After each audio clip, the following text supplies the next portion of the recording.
ठकवाइले कोठी में। सुन गोरिया 2 इंची ठकवाइले कोठी में। के इंग्लिश में तो नहीं बोला ठेठी में। इंग्लिश में तो नहीं बोला ठेठी में। सुन गोरिया 2 इंची ठकवाइले कोठी में। सुन गोरिया 2 इंची ठकवाइले कोठी में। के इंग्लिश में तो नहीं बोला। सुन गोरिया 2 इंची ठकवाइले कोठी में। डीजे विकास गोरिया 2 इंची ठकवाइले कोठी में। कैंची के चाही तोरा कैंची लंबा। कैंची के चाही तोरा कैंची डंडा। कैंची के चाही तोरा कैंची लंबा। कैंची के चाही तोरा कैंची डंडा। पाँव उठा के ठकबौ हम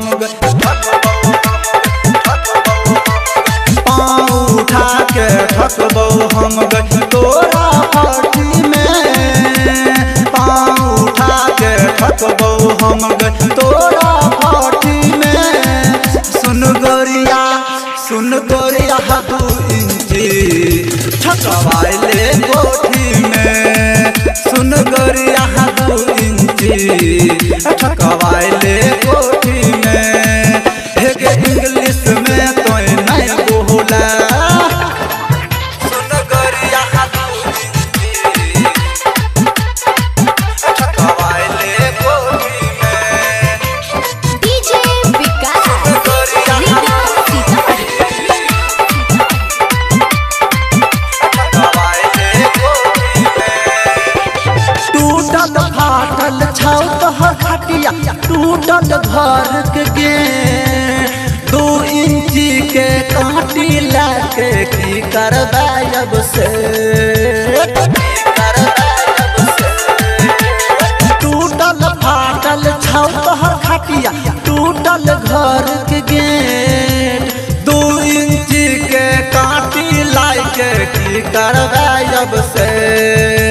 जत कांटी लागत जत कांटी लागत ठकबौ पेटी में। जत कांटी लागत ठकबौ पेटी में। सुन गोरिया 2 इंची ठकवाइले कोठी में। सुन गोरिया 2 इंची ठकवाइले कोठी में। के इंग्लिश में तो नहीं बोला। सुन गोरिया 2 इंची ठकवाइले कोठी में। डीजे विकास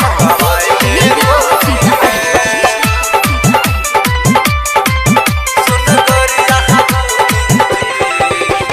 इंची से असर के कचरी खिलेब चौकर भुज के चौक। राइटर छियै पप्पू परदेसी गावे हम दीवाना। से असर के कचरी खिलेब चौकर भुज के चौक। राइटर छियै परम परदेसी गावे हम दीवाना। बीच बाजार में चुम्मा लेबो। बीच बाजार में चुम्मा लेबो होठ के लाली पर। बीच बाजार